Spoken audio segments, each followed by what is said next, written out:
Hello everyone, welcome back to study time with Isha. आज के lecture में हम पढ़ने जा रहे हैं कंबाइंड अरिथमेटिक मीन। तो अभी तक की वीडियोस में जो हमने डिस्कस किया मेजर्स ऑफ सेंट्रल टेंडेंसी, उसमें हमने अरिथमेटिक मीन में क्या डिस्कस किया कि हमारे पास एक सीरीज गिवन होती थी जिसमें हमारे पास एक्स की वैल्यूज और डिस्क्रीट सीरीज में और कॉन्टिन्यूस सीरीज में साथ में उनकी फ्रीक्वेंसीज। तो हमें एक सीरीज गिवन होती थी और उसी का हम अरिथमेटिक मीन कैलकुलेट करते थे।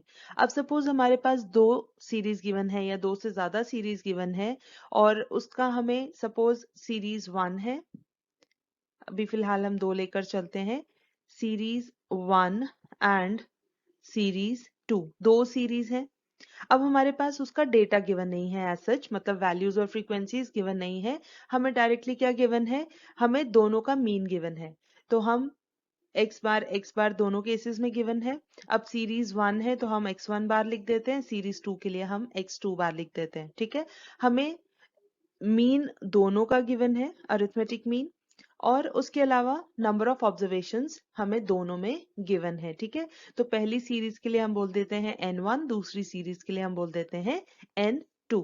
ठीक है, तो ये दो सीरीज हमें गिवन है और उनका हमें मीन और नंबर ऑफ ऑब्जर्वेशंस पता है, और हमें बोला जाता है कि इन दोनों सीरीज का कंबाइंड मीन हमें बता दो क्या होगा।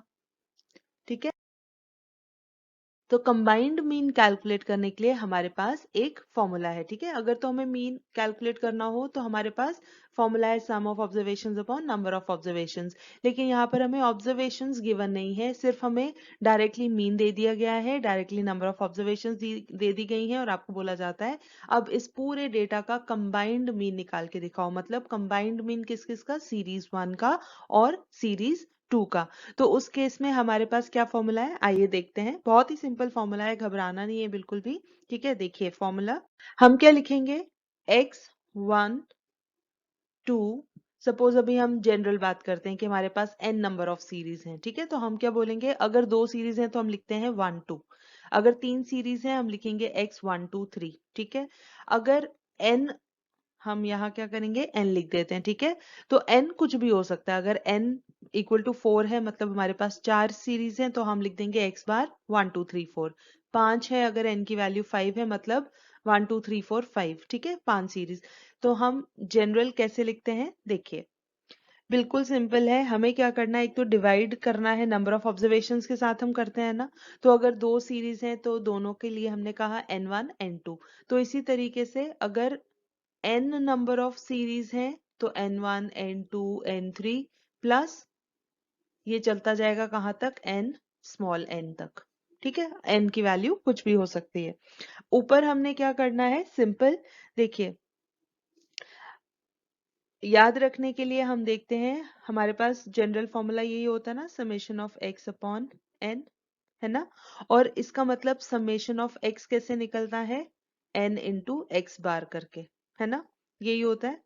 तो यहां से आप याद रखोगे कि हमें न्यूमरेटर में क्या लिखना है, क्योंकि हम न्यूमरेटर में लिखते हैं सम ऑफ ऑब्जर्वेशंस। तो सम ऑफ ऑब्जर्वेशंस के लिए हमारे पास ये फॉर्मूला है n इंटू एक्स बार। तो हम क्या लिखेंगे ऊपर, पहली सीरीज के लिए n1 x1 बार, ठीक है, n x बार है ना।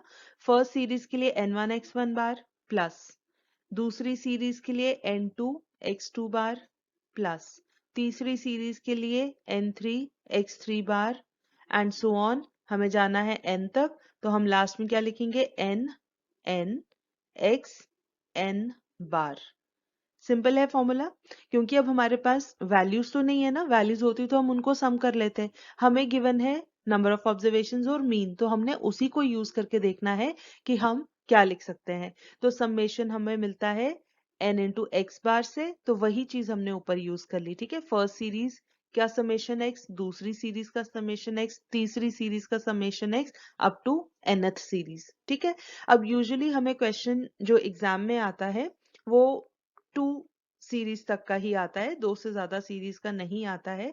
तो इसीलिए हम क्या करेंगे, सिंपल फॉर्मूला क्या याद रख लेंगे, फॉर्मूला हम ऐसे लिखेंगे, x1 2 बार, दो सीरीज हैं, is equal to n1 x1 bar plus n2 x2 bar upon n1 plus n2। है ना simple formula.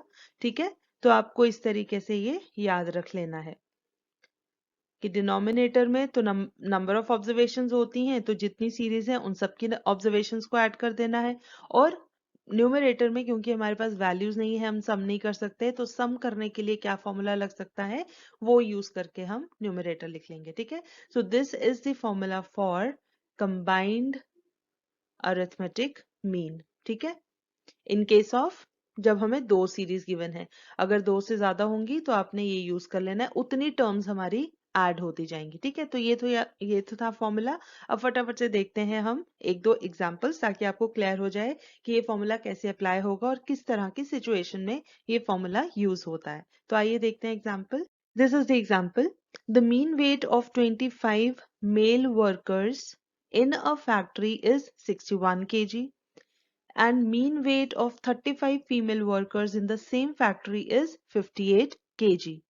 Find the combined mean weight of the 60 workers in the factory. ठीक है, तो अब यहाँ से सबसे पहले हमने क्या काम करना होता है, क्वेश्चन में हमें देखना है क्या क्या इन्फॉर्मेशन गिवन है। ठीक है, तो हम क्या करते हैं, हम लिख लेते हैं mean weight of 25 male workers हैं, हम x बार मेल वर्कर्स के लिए m लिख लिया, x m bar is equal to कितना है मीन वेट 61 kg। ठीक है, और कितने मेल वर्कर्स हैं, हम लिख लेते हैं n m लिख लेते हैं। ठीक है, इज इक्वल टू 25, राइट। उसके बाद हमें mean weight of 35 female workers भी गिवन है, हम लिख लेते हैं x, फीमेल के लिए f। ठीक है, मीन वेट कितना गिवन है 58 kg, और नंबर कितना है, number of female workers is 35। ठीक है, तो हमारे पास ये दो सीरीज हैं, हमें क्वेश्चन में कहा गया है find the combined mean weight of 60 workers. Total हमारे देख लो 25 मेल्स हैं, 35 फीमेल्स हैं, ये टोटल 60 बनता है। तो हमें इनका कंबाइंड मीन वेट कैलकुलेट करना है। ठीक है, तो सबसे पहले काम हमने क्या करना है, जो चीज कैलकुलेट करनी है उसका जो रिलेटेड फॉर्मूला है सबसे पहले हमने वो लिख लेना होता है। ठीक है, उससे क्या होता है, हमें पता चल जाता है किन किन चीजों की रिक्वायरमेंट है। तो हमें पता है कंबाइंड मीन वेट के लिए फॉर्मूला क्या होता है, दो सीरीज है ना, तो x12 bar is equal to n1 x1 bar plus n2 x2 bar upon n1 plus n2। अब यहाँ 1 2 की फॉर्म में है और इन्फॉर्मेशन हमने लिखी है मेल्स और फीमेल्स m और f की फॉर्म में, तो हम फॉर्मूले के अकॉर्डिंग लिख लेते हैं। हम बोल देते हैं मेल में m की जगह हम लिख देते हैं, पहली सीरीज हम मान लेते हैं मेल्स के लिए। ठीक है, तो हम यहाँ लिख देते हैं x1 और n1, और फीमेल्स के लिए हम मान लेते हैं ये हमारी सेकंड सीरीज है, तो हम इसको यहाँ लिख देते हैं 2। ठीक है, तो ये हो गया मेल्स के लिए ये इंफॉर्मेशन गिवन है, फीमेल्स के लिए ये इंफॉर्मेशन गिवन है, राइट। तो बस सारी वैल्यूज हमें पता है, हमने सिर्फ फॉर्मूले में पुट करनी है और कैलकुलेट कर लेना है। तो हम इसमें अगर वैल्यूज पुट करेंगे क्या आ जाएगा, this is equal to n1 आ गया 25 इंटू x1 बार है 61 प्लस n2 है हमारा 35 into 58 whole divided by n1 plus n2 हमें पता है 25 प्लस 35, ये तो क्वेश्चन में गिवन भी है 60 है। ठीक है, तो बस अब आपने इसको कैलकुलेट कर लेना है। चलिए आप फटाफट से कैलकुलेट कर लीजिए और हमें आंसर बता दीजिए। तो हम लिखते हैं पहले 25 इंटू 61। आई होप आपने कैलकुलेटर साथ रखे होंगे। तो आपने जब भी स्टैट्स की क्लास पढ़नी है तो आपके पास कैलकुलेटर पेन पेंसिल कॉपी ये होना मैंडेटरी है। ठीक है, क्योंकि आप क्वेश्चन साथ साथ सॉल्व करेंगे तभी उसका बेनिफिट होगा। तो चलिए करते हैं हम कैलकुलेशन। 25 इंटू 61 इज 1525 प्लस हमें करना है 35 इंटू 58, ये आता है 2030 डिवाइड बाय ये है 60। ठीक है, इसको फर्दर सॉल्व करेंगे तो ये आ जाएगा हमारे पास, न्यूमरेटर में आ जाएगा 3555 डिवाइड बाय 60, तो ये हमारे पास फाइनल आंसर आ जाता है 59.25। आई होप आप लोगों का भी यही आंसर आया होगा। सो हमें यहाँ पर क्योंकि वेट गिवन है तो हमने इसके आंसर में ये जरूर लिखना है। ठीक है, सो कंबाइंड मीन वेट, जिस फॉर्म में क्वेश्चन गिवन हो उसी फॉर्म में आपको आंसर भी लिखना है। So combined mean weight of 60 workers in the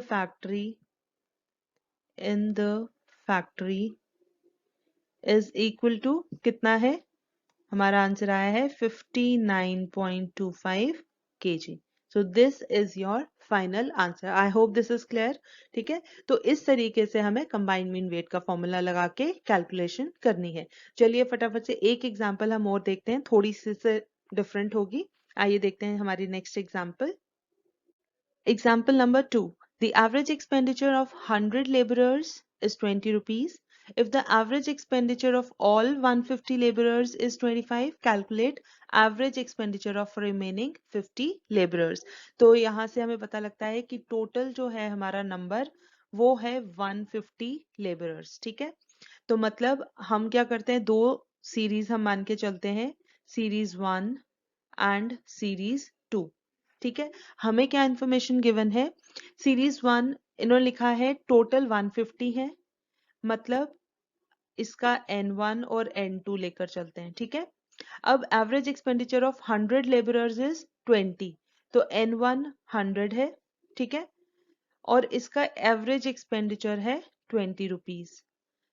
if the average expenditure of all 150 labourers is 25, देखिए अब हमें टोटल गिवन है, मतलब कंबाइंड मीन वेट गिवन है, सॉरी वेट नहीं, एक्सपेंडिचर, एवरेज एक्सपेंडिचर गिवन है।